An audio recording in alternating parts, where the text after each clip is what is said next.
Hello and welcome back to another episode of the Mojito Movement, and I'm joined by Sam today. And well, before we get started, it is customary, we have to cheers and try the mojito. We're rocking a different rum today. It's Lamb's spiced rum. So Lamb's, if you're listening and you want to sponsor the next episode with some free rum, I will accept.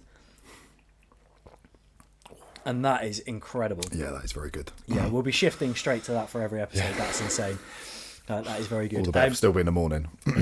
Yeah, I mean, I think it's the best way to start your day with a mojito, to be honest with you. So, zero judgment here. And if anyone is judging, this is the wrong place for you. Mate, introduce yourself. Tell us a little bit about you. For those of you who don't know, this is Sam Grover. Fire away, mate. So, I'm Sam. I feel very blessed to be here. I'm just a little bit of an idiot who likes picking up rocks, to be honest. Been training for 10 years, PTing for coming up to 3 years now. Bit of online coaching, and like I said, just slinging tin is a little bit of me. Excellent. And for those who don't follow, where can they find you on the social media? Sam Grover PT for all things shit chat and lifting rocks. Excellent. Well, it's a pleasure to have you on. It's nice to be in a room with somebody who knows infinitely more than I do about lifting, which is probably a strange thing to say as an online coach. People are probably like, oh, surely you should know about lifting. Obviously I do, but not to the extent of you. As you can probably tell by our respective physiques, if you're watching the podcast rather than listening, there is a significant size difference between the two of us. So I might have to zoom in on me and zoom out on you so that we look sort of similar size. Otherwise I'll feel like a dwarf. But so we're setting the scene again. It seems to be a running trend at the moment. Pretty much everyone that's coming on are people that I met in Ibiza under the influence of countless mojitos, and funnily enough, everybody's happy to come and share some more. Yeah. So pretty happy with that. But how many times have you been to IFS? If we'll start there, we'll start with where we met. So first time was in Battersea. Yeah. I want to say that was 21. Because it wouldn't have been 2020 because of COVID. So Battersea, then Portugal, then Brighton and Ibiza this year. So 4 times. Nice. Yeah. So it's obviously good because you keep going back. Yeah, it's not bad. Yeah. It's a good place to meet people and end up on podcasts drinking mojitos in the morning. So exactly. Works. I imagine that was probably top of your list when you went out there. Oh yeah. Need to secure a podcast spot where I can drink alcohol. Pretty much.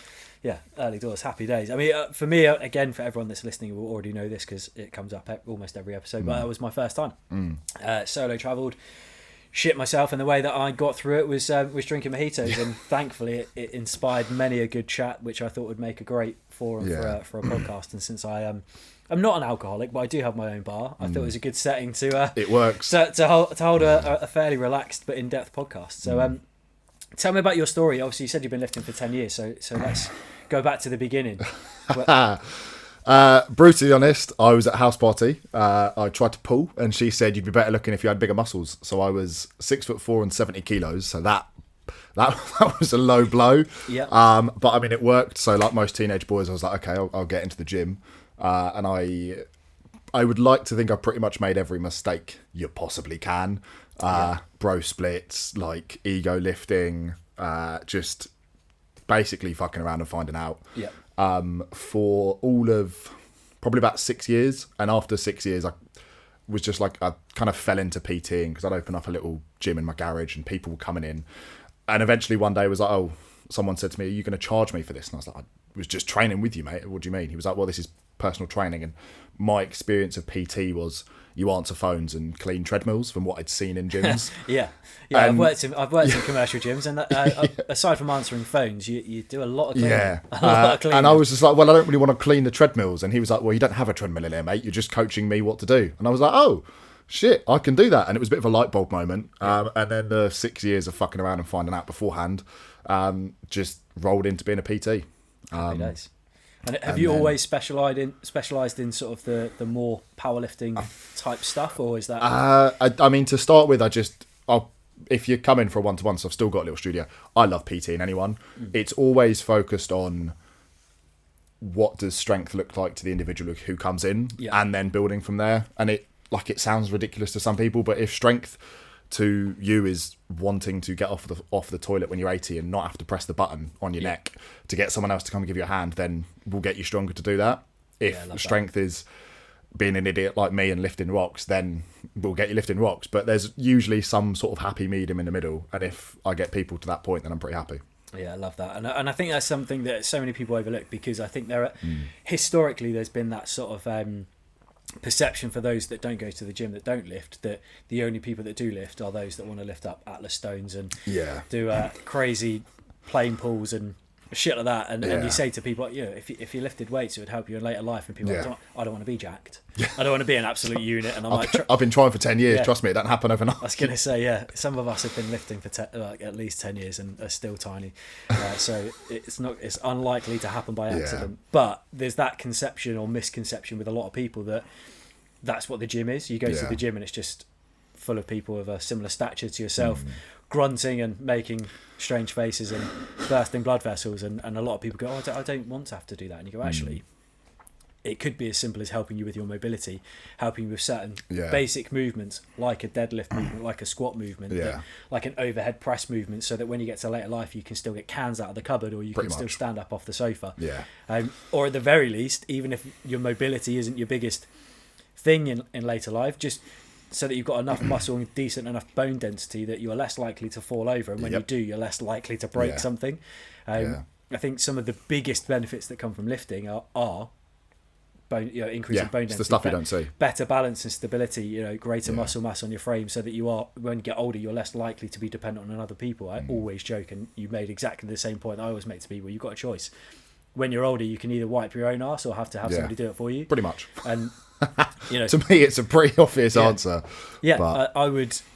Don't get me wrong. I can be particularly lazy, and I can absolutely get on board of having people run around doing shit for me. And there's an aim to get rich enough in life that I can pay people to do the shit I don't want to do. But one thing I don't really want to have to do is pay out for somebody to help me wash and wipe my own arse, because doesn't sit right with me. There's probably people that pay for that in younger life, and that's their jam. But I definitely don't want to be an for myself as well, knowing what my diet's like, there's not a paycheck on the planet that's worth wiping my arse after some days. 100%. But yeah, so I think what made me want to bring you on is to approach this conversation from two angles. There's obviously what your kind of your forte is in terms of what you do yourself, your powerlifting, how you help other people, and your in-depth knowledge of lifting, which far exceeds mine. But also just to have that general chat, because there's going to be people that will listen that go, well, I don't want to do a strongman competition, I don't want to powerlift, I don't want to know what my 1 rep max is for all of these base lifts. But actually the principles that make you and make your clients and your athletes successful are the same principles that underpin helping somebody in their 80s still be able to get up without a rise and recline chair, or get around their house without having to have carers come in multiple times per day. And I think it's a great forum to try and break some of that stigma for those who would benefit from lifting some weights, who probably are too afraid to, because they think if they step foot into the gym, they'll just be like sort of ushered out the door because they don't belong. So I think it's a great opportunity for that. The first place I'd like to start is actually stripping it back to the everyday person, and just getting your views, your opinions, your thoughts in terms of how you help people to be more confident, more comfortable stepping foot into that arena. Because again, people often less so with me, because I'm not the biggest guy, but an issue with our industry is a lot of people see people with a physique like yourself, and they almost feel intimidated to ask, because they either think they're going to get pushed down a route they don't want to go down, or that you're going to be some unapproachable person, which is ironic because I'm probably less approachable and more of an arsehole. I have to say, it's something I've found, especially getting into strongman, the bigger and scarier blokes look, usually the nicer they are. So hopefully some point I reach my final form where I look terrifying, but I'm actually just a big cuddly softie. That'd be nice. I mean, I'm quite a nice guy, but I guess I'm more of a Jack Russell, particularly if you see my social media. But I think it's important to help people realise that actually, just because you like to train a particular way, my guess from what you said is that's not a blanket prescription for everybody that steps through the door to work with you. So that's my Friday nights I spend with a load of other big blokes. I'm the little one on a Friday night at the farm lifting rocks, and I appreciate that's not for everyone. It's a very niche way to spend your Friday night, but it's because I find it fun. I think the way I break it down to a lot of people when they first come in and I have like a little taster session with them is we're going to do 6 different movements. We'll squat, we'll hinge, and we'll push and pull vertically and horizontally. And if you don't like it, you tell me straight away and we'll find something else. Yeah. And if we look at the movement patterns, hopefully out of the hundreds we could do for a squat, there's one that you think, I tell you what, this isn't too bad. And if you find that one thing, then hopefully you get to a point where you kind of look forward to doing it. Yeah. And you kind of go, well, that was a bit of a challenge, or I could make it a little bit harder next week. That's kind of exciting. And if you find those handful of exercises that just excite you, you just look forward to going back to the gym. And to me, that's almost like the first stepping stone, because then I get people to say, actually, I want to come back. I want to train. And the general one that I found for people is something nice and simple, like a trap bar deadlift seems to get a lot of wins quite early on. Yeah. It's a lot less daunting as well, isn't it? Yeah. The trap bar? Although the actual bar itself looks... It's weird and a bit contortionist, a little confusing. It's one of those, having used them, having trained people with them, it makes a movement so many people find daunting, overwhelming, and typically difficult to get the mechanics right. Yeah. It simplifies it so much. Yeah, and it's, for me, I just don't think you can go wrong with it. Absolutely love it. And before I know it, I've had people that have come in because they just want to feel a bit more confident, have maybe a little bit more confidence in their movement patterns, and they're coming in and they're going, can we put 100 kilos on that? And I'm like, yeah, too right. Yeah. And they just get excited to lift. And you put some heavy Nickelback on in the background and everyone turns into a little bit stronger. But it's... I'm hoping when you say Nickelback that it's either their very first album or it's just Hero on repeat. It is, unfortunately. I am a big Dark Horse fan, so... anything heavy off of that, and it's good for me. But it's just finding things that people enjoy. It took me, I'm fortunate enough that it took me probably about a day to fall in love with going to the gym. I went the first time, I came away and I woke up the next day a bit sore, and I was like, I'll tell you what, that was fun, I can't wait to do it again. Yeah. And I appreciate it's a very fortunate place to be, because the majority of people don't feel like that. Like you say, it's, you go in, there's big ugly ogres in the corner like myself hiding away, sniffing salt, strapping up into a bar, grunting away, and you think, oh god, this isn't for me.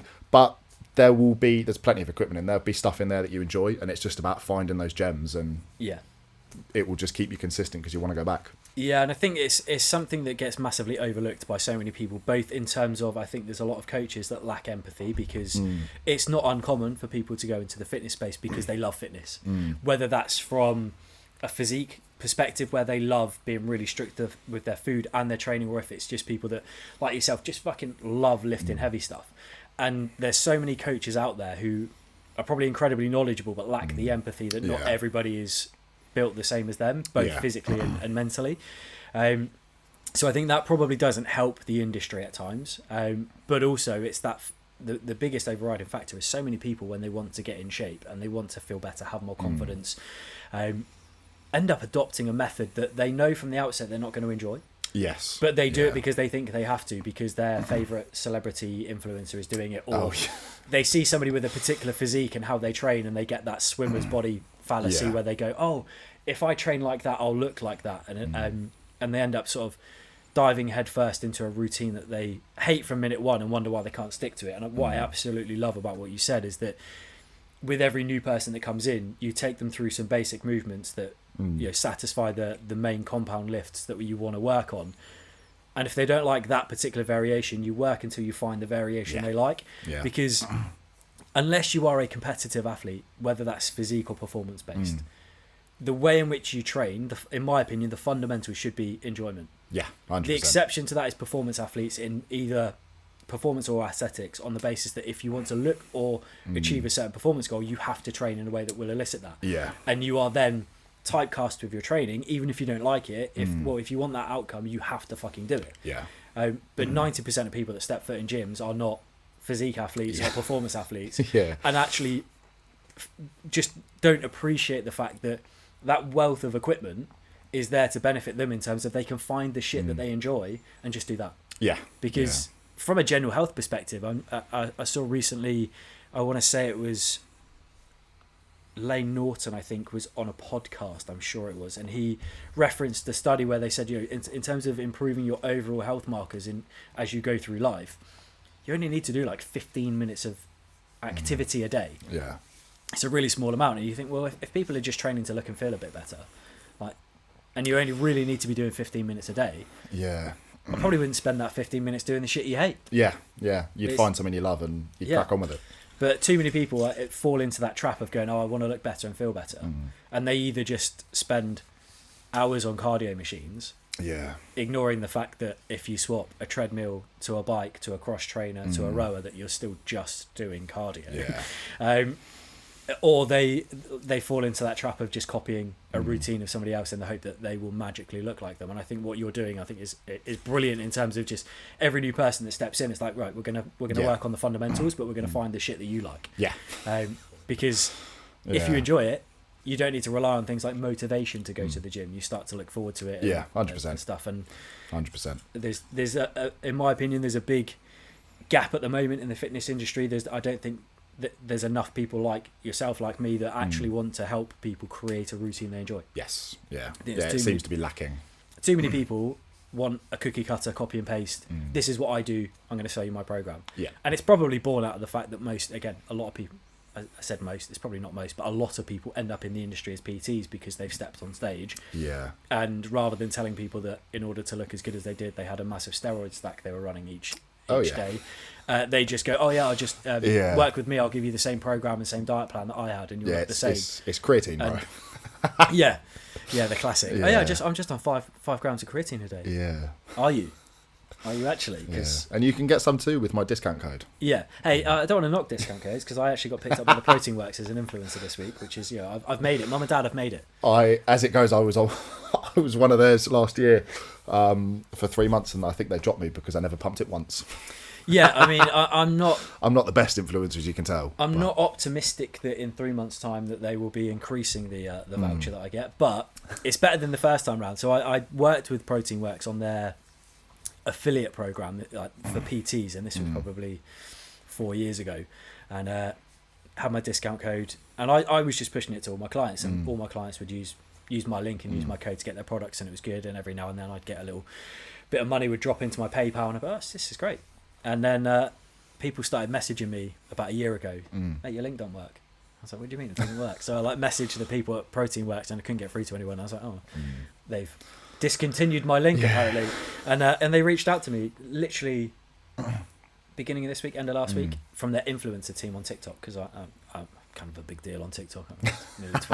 Nearly 20,000 followers. It's a small amount, but they reached out and like, we want you as a part of our influencer team, where we're gonna give you free products and a link and a code, and you've just got to push it. And I'm like, well, I won't push it because it's not how I work, but I will encourage I'll encourage all of my clients to get products from them. So I don't know where I was going with that statement, or maybe it's just a brag. it's just a shameless flex. I'm sat next to somebody who's much bigger than me, and I'm like, if you can't brag on your podcast, where can you? Exactly. Shameless plug. Got a book out. It's behind me. But completely lost my train of thought with that little flex. And this podcast wasn't actually meant to be completely self-indulgent. I keep that for my content. So let's strip it back. Tell me about your lifting, your journey. Obviously, we know you started off. You got the classic. You'd look better if you were bigger. Did you follow the same path as everybody else? Did you get bigger in the hope you get more women, and all you got was more adulation from your peers and other blokes? Yeah, that sounds about right. Yep. A lot less what I thought would be from women. Oh my god, you look so good. Rip your clothes off. A lot more like, oh bro, nice chest pump, and I'm like, oh fantastic. This is not what I started for. And that was the case for about 6-ish years. And I think the first taste of what I call weird stuff I did. That makes it sound really dodgy. Lifting. I'm glad you clarified. I wondered what angle we were going down here. I think I did a bit of uni, and by weird I just mean non-conventional type of things. So I did a front squat, and I was like, oh, that felt kind of good. And I came away being like, that was quite cool, because it was, I hadn't done one before. It just felt weird. And it's through the years of training, just pushing the body in different ways. And then had a friend that I met at uni, who ran a strongman comp in 21, I think it was, 22. It must have been 22. So it's about 2.5 years ago. It's placed about 40 minutes away from mine. And I'd just been bro lifting up until that point with the odd bit of sort of heavy stuff here and there. And entered as a novice. I pushed some hay bales, did some deadlifts, pulled a tractor, and afterwards just said to him, I just felt nice to use all of the muscle that I'd put on in the hope to get girls to actually now just pull tractors. So it was weird, it was different, and I think it just sparked something fun that I hadn't done before. And it comes back to that point of enjoyment. And before I knew it, I was signed up to his coaching, and I was just trying to get stronger every week. So I then spent about every Saturday morning for about a year under the M40 in a gym, Nice. literally just under a tunnel, doing a bit of log, bit of pulling, bit of pushing, some deadlifts again, and just whatever weird stuff I could get my hands on, and Strongman ran from there. Happy days. And then, Yeah. correct me if I'm wrong, but you've now taken that into your coaching as well, in terms of that's a big part of Yeah, how you work with people as well. So I started very... I don't really like the term because it seems, I don't know, downplaying people's abilities, but I started with Gen Pop, as I suppose most people do, in terms of PTing and coaching, and still do a lot of work with them. But everything's pretty much factored into getting stronger. And this past year, for my own strength, has kind of been a very good one in terms of extracting it at comps, and placing quite well at the ones I've done.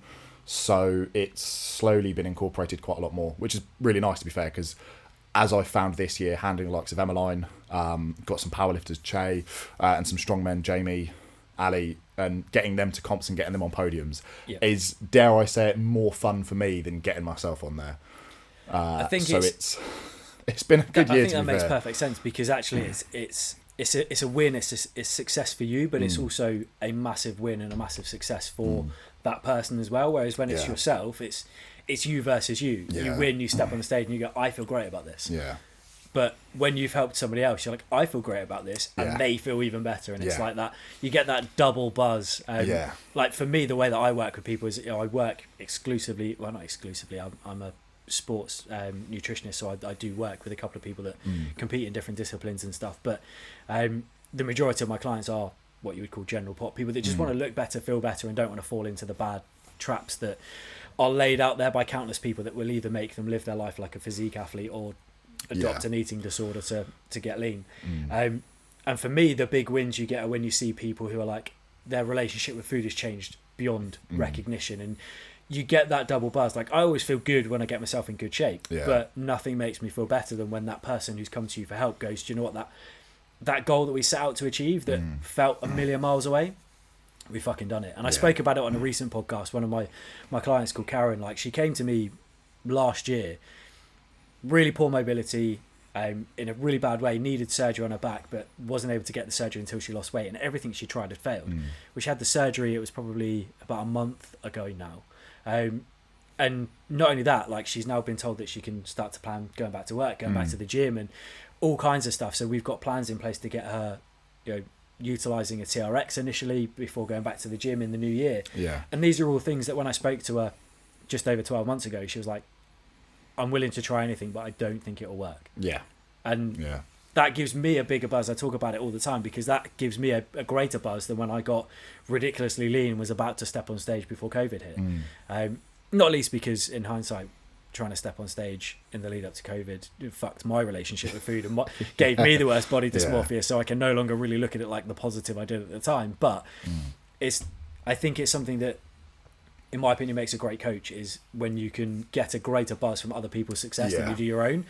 It means that you put your all into it and their goal becomes yours and you really adopt it. Again, I think there's too many people out there that love the idea of being a coach, love the idea of potentially being an online coach, and you can typically tell on their stories, because it's like a lot of their stories will be, oh, look at all the programming I did today. Oh, look, I'm just doing some work for my clients. And you go, that's great, but how do you help people? And that's one of the things that I've loved about, obviously, since we met at IFS, following your content, is the fact that your content isn't a dick swinging contest of how great you are. It's a documentation of how you help people, whether that's from a competitive level, whether it's from a general pop level.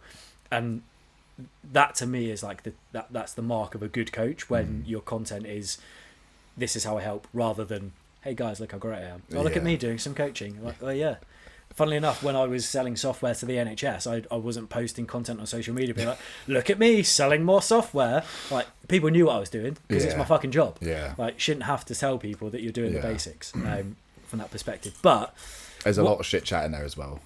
Yeah. But yeah. Something that I am very proud of, because it's nothing wakes me up a little bit more than posting something with just awful dad jokes. But I think there's a new appreciation that seems to be coming, probably thanks to social media, for the dad joke. Yeah. And I've tried to master the art over the years, and it's always nice to meet somebody who's got an appreciation for utter shit comedy. Yeah. Because it's not shit, in my opinion. Just like sarcasm, it's not the lowest form of wit. It's actually an exceptional form of comedy, and if you don't get it, you're a cunt. Yeah. I'm not the only one. But so what's next for you then? You personally, are you still competing? You still looking to go down that route? Where do you want to get to?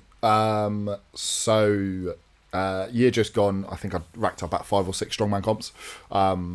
In 2025, I've got, I think, 4 booked in, with, when they're released, the potential of sort of going up to 5 or 6. So I've got the Britain's Strongest Man under 120 kilo qualifier in January. Nice. That will be good fun. Then Oxfordshire Strongest Man in March, hopefully retain that title, because just saying 2 times Oxfordshire Strongest Man seems like a nice flex.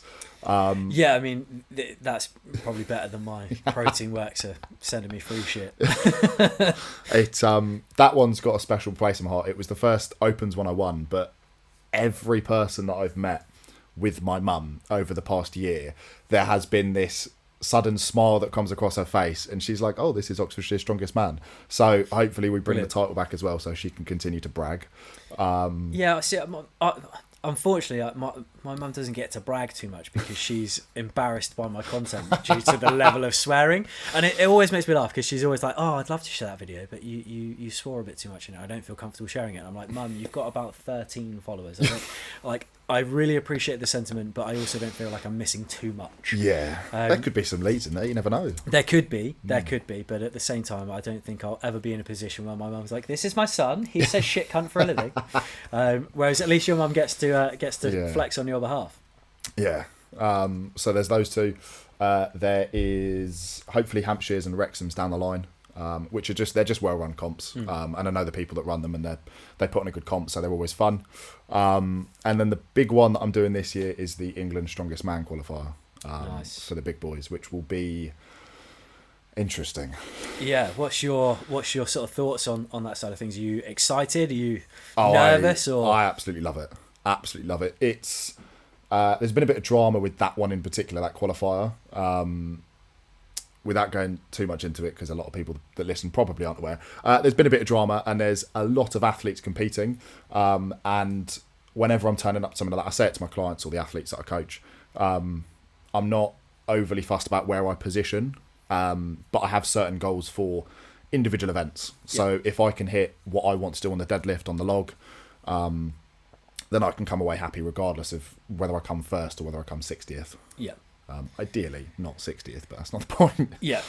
Again, it's a beauty of when people actually appreciate what competition is. I think too many people go into competitions thinking that you have to place for it to be a success. Yeah. Whereas certainly something I've learned, and again, I had a great conversation on one of the previous episodes with James Micklem about high rocks, in that historically I used to look at sort of the CrossFit world and high rocks and stuff as I used to call it cross shit, but I said on that podcast I've got a condition called POTS, which means that my lifting is had to change massively. I can't do any form of squats or deadlifts or anything because I go dizzy and pass out. I can't train to a certain intensity because I'll go dizzy and pass out, as I found out under an irritatingly low bench press recently, and went dizzy, and then like, the bar is just all of a sudden it's on my chest, and some dude just lifts it off with one hand. He's like, "You okay there, mate?" And I'm like, "Yeah, this doesn't normally happen to me." And I felt it took me back to that horrible moment when you get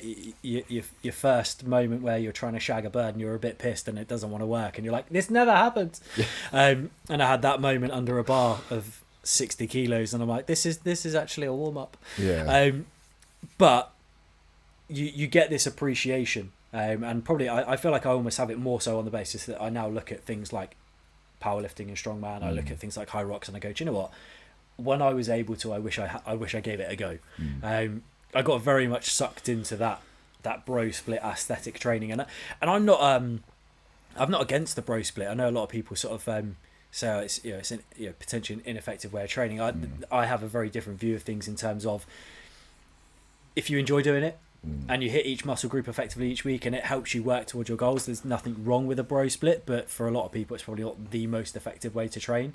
But when enjoyment is a big factor, actually, do you know what? If you really like doing an arms day, do a fucking arms day. Oh yeah, 100%. I used to love doing an arms day. Although doing an arms day on its own cost me my favourite shirt once on the basis that I got a great arm pump, showered at the gym, got dressed ready to go to work, went to do my hair, and thanks to how tight my shirt was on my arm, it tore all down the side, and I had to go home and get a different shirt, and it was my favourite fucking shirt as well. And I was like, part of me felt so proud of that moment. I was like, I've just torn a shirt, but absolutely distraught that I tore the only shirt I liked. It was like, that was my Friday shirt. I pretty much wore it every Friday in the office because I was like, yep, this is a good shirt, it fits well, and then I tore it. And that wouldn't have happened without the bro split.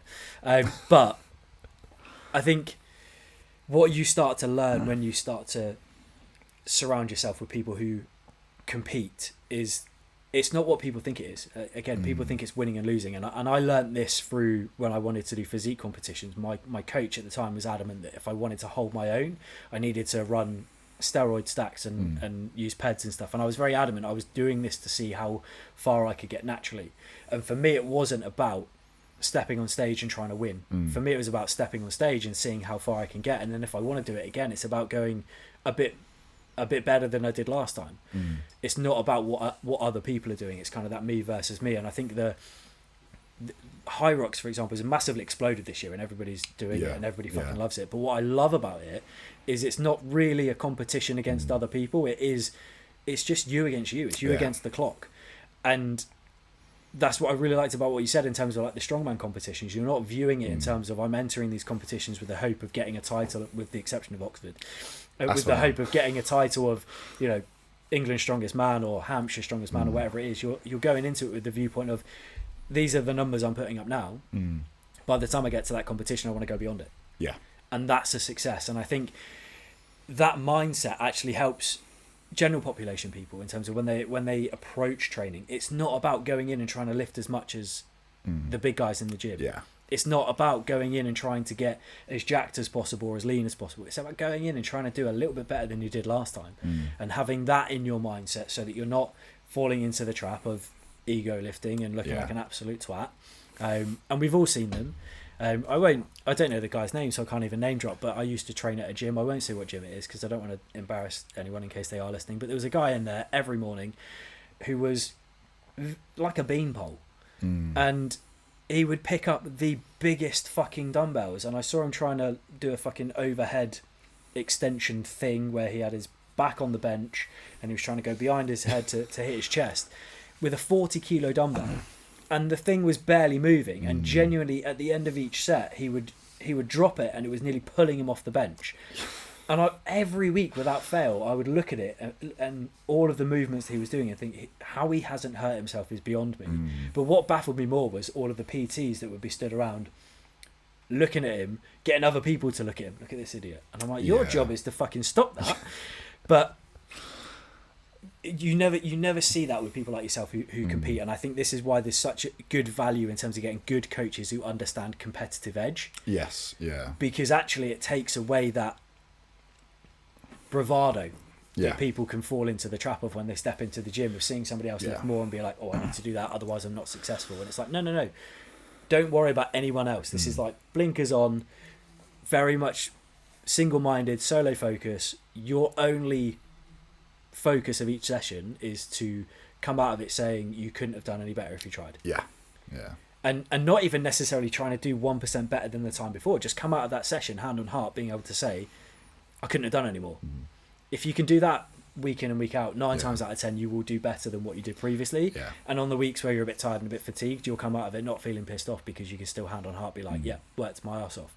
Yeah. The question I always ask clients, especially the guys I have in person when they leave, is how are you feeling now? Are you in a better mood than when you came in? Yeah. And if the answer is yes, then I can sleep pretty well now and I've done my job quite well.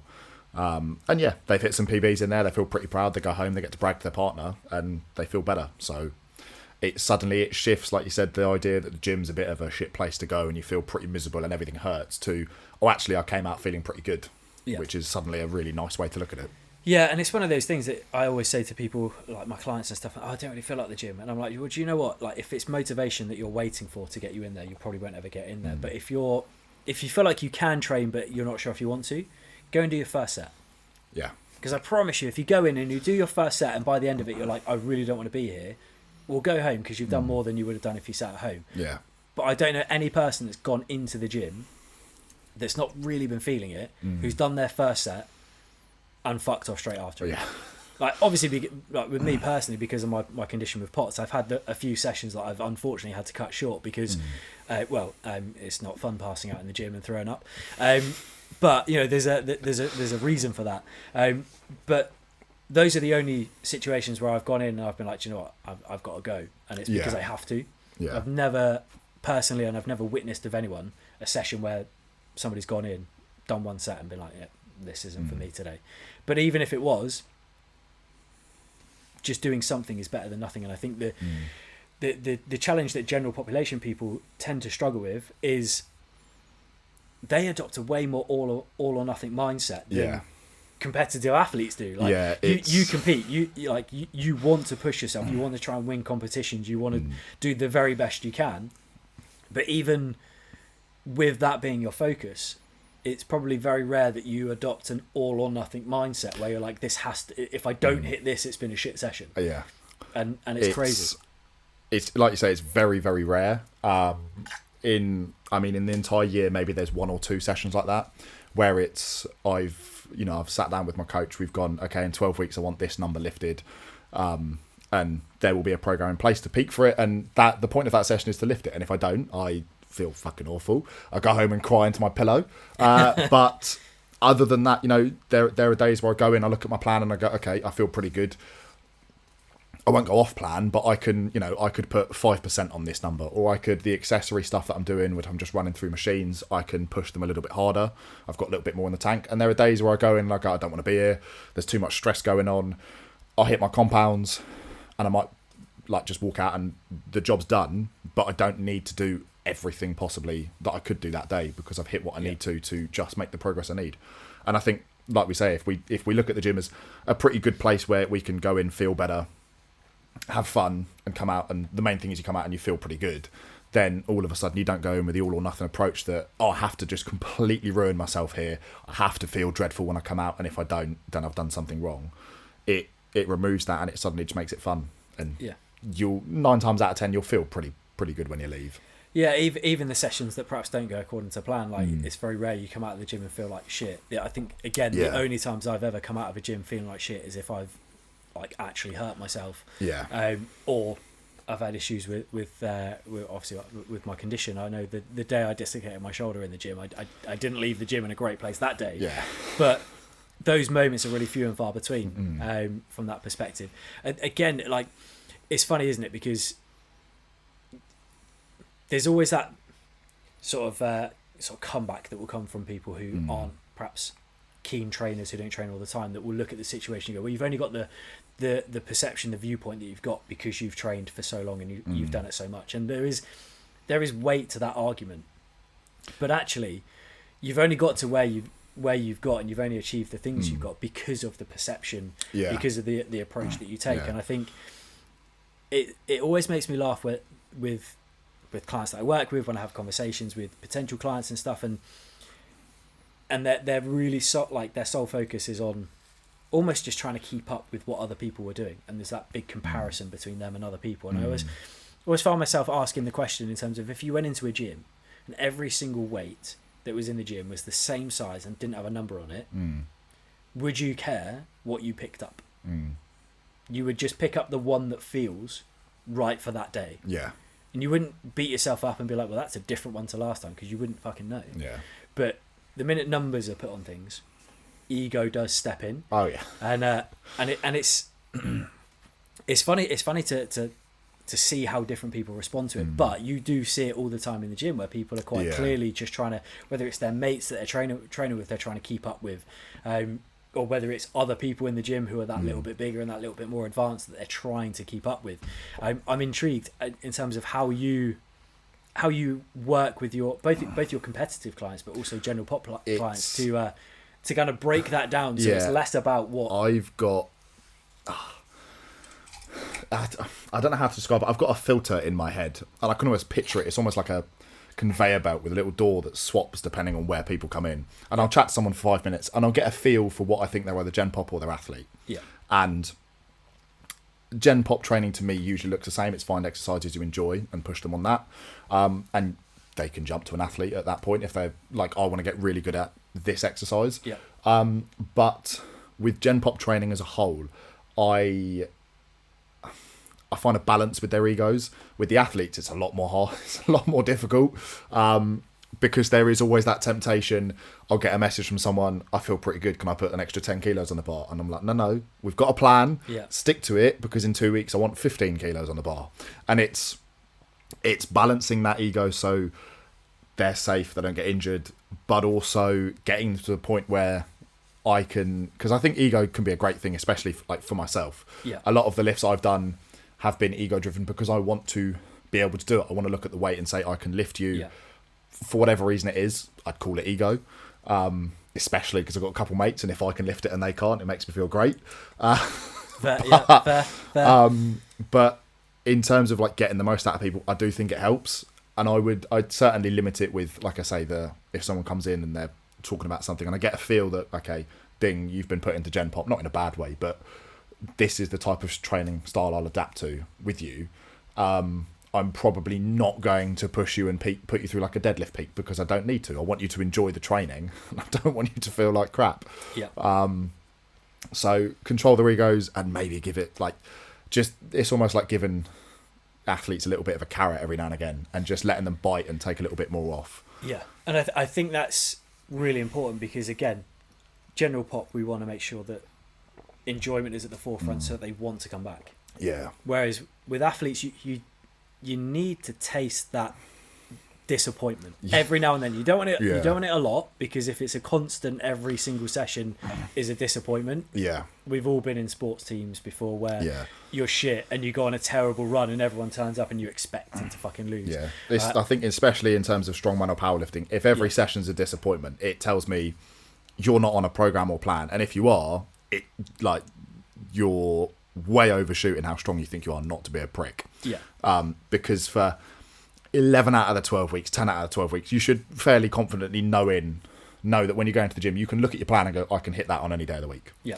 Because it's about building strength and not trying to extract it. And I think far too many people get the ego rolls out, you try and extract it way before you're trying to compete, and it goes, and then you feel crap. But yeah. And I think it's so important from a competitive perspective that you need those little moments, those little where the doubts creep in a little bit, where you have a little bit of a disappointment, you get a bit of a setback, because that creates the hunger that if you're a genuine competitive person, that gives you the ability to step back and go, right, what went wrong? Let's analyze and let's move beyond it, and it makes you hungrier for success, because too much of anything is going to be a bad thing, whether that's from a nutritional perspective, whether it's from a general training perspective, or equally a mindset perspective. Too much continued success is going to be a bad thing. Yeah. And I'm going to reference it now because I'm a United fan, and it gives me great pleasure to do so. But you've only got to look at Man City at the moment. Worst run in their fucking history. Pep's worst run ever. And it's because they've been used to having everything their own way pretty much season on season for I don't know how long. They would lose the occasional game and it would be a bit of a bump in the road. They've now gone 11 with only one win. And it's like they don't know what to fucking do. Yeah. And it's that difference. If all you experience is success, you then don't know how to navigate failure. But at the same time, if all you ever experience is failure, you lose the desire to keep trying. So it's getting that balance right. You want to create a plan, a program, an approach that almost gives the false impression of continued success, with the occasional deliberate bump in the road that just humbles people enough to keep them hungry, humble, and focused, because you know, that's ultimately what's going to lead somebody to striving to better themselves, is feeling like that next step is within reach, but that it's not close enough that it's too easy to grab. Whereas everyday people that just want to look and feel a bit better don't need to be pushed in that manner, because if you try and push most people in that way, I get 2 words usually. I get told to fuck off. Yeah, I was going to say, I've been called all manner of unpleasant things in sessions where you think you're just pushing a little bit, and you realise that you've bullied somebody, and you're like, oh, it's a good job I'm self-employed, because if I wasn't, HR would be all over this. Yeah, I overstepped the mark a little bit with it, but so what I would like to get into, because and it was positioned, so if this is off the mark, we blame Emmeline for this, but she used the phrase, there's nothing that isn't worth knowing about lifting heavy that you don't know. So, which I think is a big statement, and it's big. I take that as a big compliment. Yeah, second biggest compliment to your mum telling everybody that you're Oxford's strongest man. So what I want to do, I want to pick your brains a little bit. I want to understand a little bit from your perspective in terms of what you feel is the most important elements in terms of building strength. Yeah, because I think everybody wants to be a bit stronger, even if your goal isn't strongman competitions. Yeah, it's not powerlifting, even general pop. People want to get stronger. Nobody wants to be lifting little weights forever and finding the little things difficult. So what's your absolute fundamentals in terms of, you know, the essential elements that build strength? I have 2 main things that I look at when we're talking about strength. I've mentioned one previously, which is 90% of the time you should be building strength. You shouldn't be trying to extract it. So in very layman terms, your body's some sort of a robot, if you think about it. And the analogy I love is talking about it in terms of a car. You build your car and then you take it on a drive. You don't just drive a car, you have to build the fucking thing first. Yeah. And I think a lot of people get caught up in the idea of, I get it, you go to the gym with your mates if it's a social thing.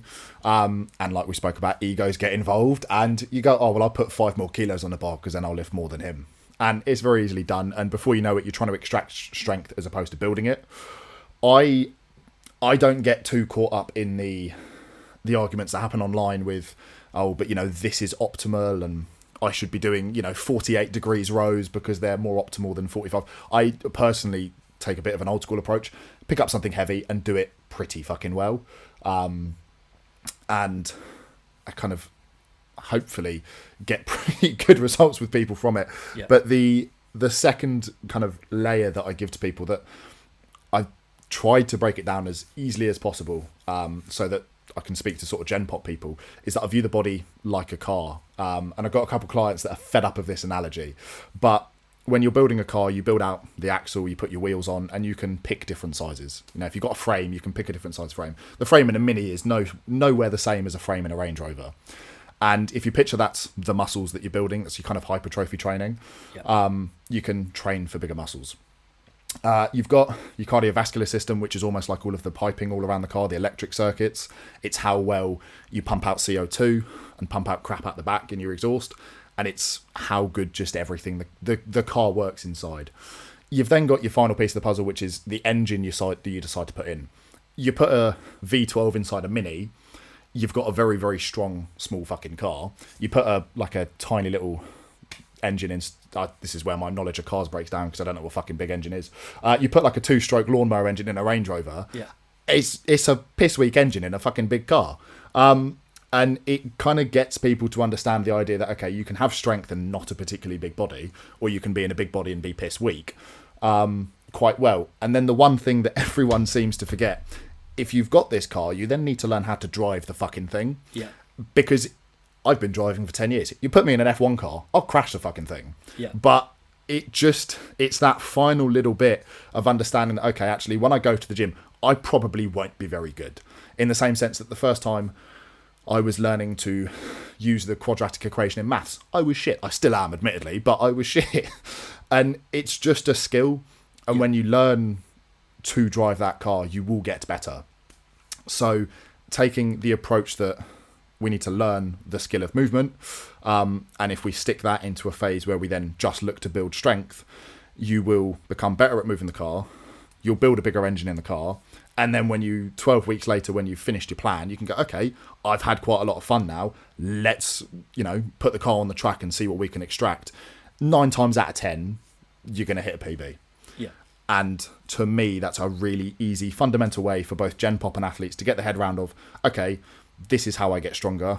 I need a plan. I learn to do the thing in that plan, and I build some strength. And at the end of it, I can extract, and probably you can pretty much guarantee and say you'll be fucking stronger than you were when you started. Yeah, 100%. And I think that's so important. There's so many points that you said there, which I think are essential points that people need to appreciate. I mean, again, to give reference to it, I've never been able to build big legs ever. My legs are fucking abysmal, and Potts has made that even worse. But I will never forget the day that I trained legs with one of the lads I used to play football with, and he was maxing out on 90 kilos, which was my second warm-up set. Yeah. And couldn't understand how somebody with such small legs went on to squat. I think that day I squatted 140. And he was fucking struggling at 90, and I'm like, yeah, well, they might be small, but they'd be powerful. Yeah. And again, V12 in a minute, it works. Yeah. But I mean, obviously nowadays I can't even do like a 60 kilo squat without passing out, but that's less to do with strength and more to do with other things. But it's helping people to understand actually that you will have a baseline level of strength, of performance. Yeah. And the way to improve that is exactly like you said. It's building it's putting the flesh on the bones around it. It's building things out, gradually improving it, picking the bits that are relevant, so that you can get to that point where you can see what it's capable of. Yeah. People quite often fall into the trap of trying to see what they're capable of before they've laid the foundations. Yeah. And again, a mantra I use with all my clients, because most of them are general pop rather than performance athletes, is the correct form. How you lift is way more important than what you lift. And again, it's that is part of what you said there, is understanding that lifting the weight correctly is way more beneficial than lifting a heavier weight. Yeah. And people get caught up in that, I need to progress, I need to seek progressive overload, I need to do X, Y, Z. So they just go in and they go, well, last time I was bicep curling 12 kilo dumbbells, I'm going to go for 14s this week. And you go, well, that's quite, as a percentage, that's quite a big improvement. Big jump, are you ready to do it? Yeah, I can do it. And what they're actually doing is leaning back, swinging it around, and you go, well, how did that make you feel? Oh, yeah, I felt great. I lifted 40 kilos. My dick feels bigger. Yeah, I'm like, yeah, you feel great, but how do your biceps feel? Well, it's probably better before. Yeah, well, I'm not surprised, because last time you had fucking control. Yeah. I think whether you're trying to build muscle, whether you're trying to build strength, and those two things are completely different. I completely agree with what you said. You can train in a way that elicits hypertrophy, where you'd never really actually increase the weight that you're lifting too much. You can increase the number of sets, the number of reps. You can make the weight feel more difficult by slowing the tempo. All the while you haven't increased the weight once, so your strength doesn't necessarily improve. Your muscular endurance may improve a little bit, but you can't go from, say, again, that example, a 12 kilo bicep curl to a 14, 15, 16 kilo bicep curl. Or on the flip side, you have people that perhaps don't add phenomenal amounts of muscle to their frame, but their strength goes through the roof because actually they focus on the fundamentals. Yeah. And they have a structured program that over a period of 8 to 12 weeks, they gradually improve what they're doing, so that they're not getting caught up in chasing the number.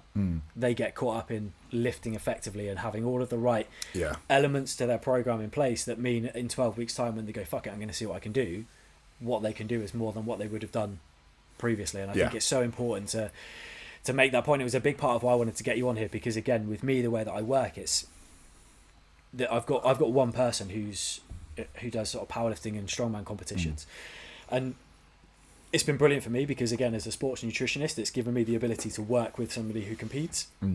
So I can utilize from a nutrition perspective in particular, I can utilize the skill set that I've actually got to help prep her for competitions and structure her training and put a bit more thought into it. And it's been incredible.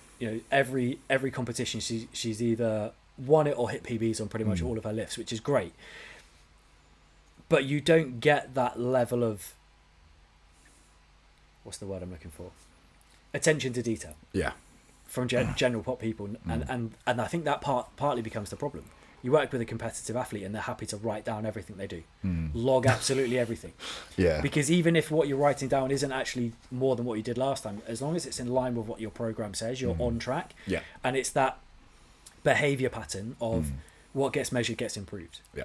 Whereas, and I think this is something that a lot of general population people can benefit from interactions with people like yourself who compete in strongman competition is actually the benefit of logging what you're doing, writing it down, keeping an eye, keeping track of how you're doing it. It's not necessarily about making sure that each time you go and you lift a bit more. It's so that you can actually gauge whether or not you're lifting effectively. Yeah. Because you may be able to progress quicker than you think. There's a lot of people that fall into the trap of never progressing their workouts and they just do the same set, same reps, same weight and wonder why nothing changes. And it's because, well, actually 6 weeks ago you recognized that this was actually easier, but instead of pushing yourself a little bit more, you stuck with it. Yeah. In the same respect, you get a lot of people that also go in and go, oh yeah, I benched 60 kilos last week, I'm going to go for 70 this week. And you go, you add 10 kilos. and then because their mates spotting them, they go, yeah, I did it, I smashed it. And you go, well, did you? Yeah. Were they fingers under the bar? Were they little fingers under the bar? Were they fucking hands under the bar? Did they lift it off you? Who lifted that weight? And again, I think this is something that the fitness industry needs better coaches for. I don't coach in person anymore because, well, I enjoyed the social aspect of training people, but I hated the politics of being in gyms. It did not sit well for me. I also like the fact that I've coached in 17 countries across the world and do most of it from my sofa. But you see it in gyms an awful lot where people ultimately inadvertently encourage ego lifting. Yes. Because they try to push the client to the nth degree, to the point where they're nearly at breaking point. They like to try and make clients throw up. I don't know why that is. I did fall foul of doing that to a few clients in the past. Probably the ones that give you the most headaches. You think, I'm going to fuck you up today. The ones that don't want to come back. Yeah. But what you tend to see is this trap that PTs in the gym often fall into, where they try to completely beast their client and they end up over spotting and just so they can satisfy that, oh, you lifted more this week. Yeah. When actually what would be better is actually if the PTs took a big step back and got them to lift appropriately, even if the weight has to come down. I think too many PTs are afraid of helping their clients take a step back to move forwards and instead just fall into that, oh, just boost your ego, I'll just spot you a little bit more this week. And I've had PTs that have done it in the past. I've lifted weights and mate, that was all you. And you go, I don't think it was. I don't think it was. I genuinely feel like I stopped about an inch off of my own chest and the bar kept moving. Yeah. That wasn't me. I'm not that strong that I can zone out completely and not feel me lifting at all. So again, I think with obviously we've spoken about how sort of general pop people can kind of learn from the disciplines of it, but I think also from a coach's perspective, if there are PTs listening who do a lot of in-person training, I think spend a bit of time speaking to strength specific coaches about how they help progress people's strength, because I think that would in turn make a lot of PTs better coaches, because they would learn that the answer is not spot a little bit more. Don't send them home thinking that they've just benched 100 kilos. And I've like I said, I've had it. I've had sessions where I've come away and I've been like, fuck, I just benched or squatted or whatever. It's more than I ever have. And then you go into your next session when you're on your own and you rack it up with the same weight, and then you're fucking squashed under a bar and you go, oh, maybe I'm not as strong today. Maybe I haven't got somebody who's twice as strong as me fucking deadlifting a bar off my chest. If I had a genie in a magic lamp with just one wish, I would... I'd quite like to drastically increase the quality of PTs across the UK. Not to be a cunt, I think the standard is shit. I think the qualification... To quote yourself, there are too many shit cunts who are like, I'm pretty good at bicep curls, I'm going to become a PT. And respectfully, they don't have a fucking clue. That seems very gatekeeping-esque for the industry. But I seem to remember reading, please don't ask me to cite where it's from, seem to remember seeing somewhere that the average age is young 20s. And that the statistic of something like 80% of PTs are churned out within a year. I think it tells you a lot that it's people get into it for the wrong reasons. And then you get gyms, any commercial gym, the business model that they adapt, they actively don't want you to do well as a PT because they want you to be there on the gym floor really cheaply cleaning treadmills. So you're not given the growth and the learning experiences in commercial gyms. So the people that then suffer isn't really the PTs or the gyms, it's the clients who then get fitness professionals with terrible knowledge and terrible skills on a gym floor coaching people who unfortunately then get scared off the gym. Yeah, and I think that's beyond valid in that when you look at a level 3 PT qualification, you can complete your level 2 and 3 qualifications in under a month. Yeah. It's not great to then be able to tell someone how to do things, especially when you've got kilos on the line. Because, like you say, you put a couple 100 kilos on a bar, you can fuck someone up pretty badly. Yeah, and this is, again, it's a sidestep from the point I was going to make. In terms of the fact that the qualifications, a lot of what you get taught is outdated and not really relevant these days, and actually what is important, there isn't that much of a focus on. But the point you made there is even more important, is the fact that a lot of people, when they start in the gym, but even working with a PT, if their experience of lifting, safely isn't that great. I mean, a manual handling course that you would do if you worked for a company that requires you to lift would be, and your HR department says you have to have it. Yeah. That manual handling course would be probably more in depth about how to lift safely than what you learn on a level 3 PT qualification. Yeah. And yet people seem to overlook the fact that if you have poor form, yes, your risk to injury at low weight is quite low. But if you don't address that, and if you haven't been trained how to address that and how to lift safely, pretty much everyone that starts in the gym and continues to go will increase their weight. And if you're not tackling the fundamentals at the bottom of it, the problem that you've got is on day one at low weight with shit form, risk of injury minimal. Yeah. Fast forward that 6 months, risk of injury is suddenly massively increased. Fast forward that a couple of years, and you end up with the example of the guy that I referenced earlier that trained at a gym I used to train at, where you can quite clearly see there is zero form to any exercise, and the weight that's being lifted is massive. And you sit there and you go, yeah, this is a problem. Yeah. And again, I think it's a reflection probably of the qualification and how easy it is to attain it, in that a lot of PTs would probably look at somebody with poor form and find it amusing rather than actually recognise the risk factors, which again is why I think bringing it sort of full circle, which is probably about right, because we've probably been chatting for close to an hour, but to bring it full circle, why I think it's imperative, if you're new to the gym and you're stepping into that environment, do not look at the strongmen of the gym, the powerlifters, as big scary ogres and be like, oh shit, I can't go and talk to them. Go and speak to people like yourself. Go and talk to those professionals who do it, because the foundation of how you work is to lift correctly, because when you lift correctly you can improve performance. And 100%. If you're a performance-based coach, you want the best performance. Well, to do that you need the greatest technique. And I think if more people felt empowered to speak to strength coaches and performance coaches rather than just your 30 quid an hour PT in Pure Gym, more people would get into lifting and probably find the movements they enjoy, but also find the ones that they can do safely, so they can actually progress. Because way too many people, in my opinion, start in the gym, don't really see the results they want, probably pick up a few niggly injuries because they're lifting fucking terribly and think, oh, I can't get the hang of this. It's not for me. And jack it in. And that, for me, is more of a reflection of the fact that if you do a level 3 PT qualification, you don't actually get taught a great deal at all about how to help people lift. Like, I only know what I know about lifting on the basis of what I've gone and learnt myself.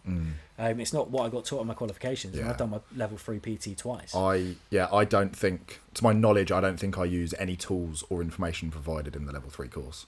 They're the stuff that I go off in terms of training, form, programming, whatever it may be, is stuff completely independent that I've gone away and said, hey, this looks really good, I'm going to do this course. And it's, I feel like it's probably a bit of a gaping hole in the industry that at some point it'd be great if it was fixed. I don't know if it will be, but I still feel like it's one of those industries, and this has come up on most of the podcasts so far, I feel like it's one of those industries that actually needs proper regulation. It's got governing bodies like Reps and SIMSA, but the governing bodies like Reps and SIMSA, who say which qualifications are recognised by them and which ones are not, don't even give a shit about the fact that the information in the qualifications they recognise is outdated and is shit. They would rather somebody who is new to the industry learn about somatotypes that was discredited in the early 1940s than make sure that, you know, matey who's 18 years old and has only been lifting himself for 6 months but wants to be a PT because he's seen James Smith online making or Adam Sullivan making a fucking packet online and gone, that's what I want to do with my life.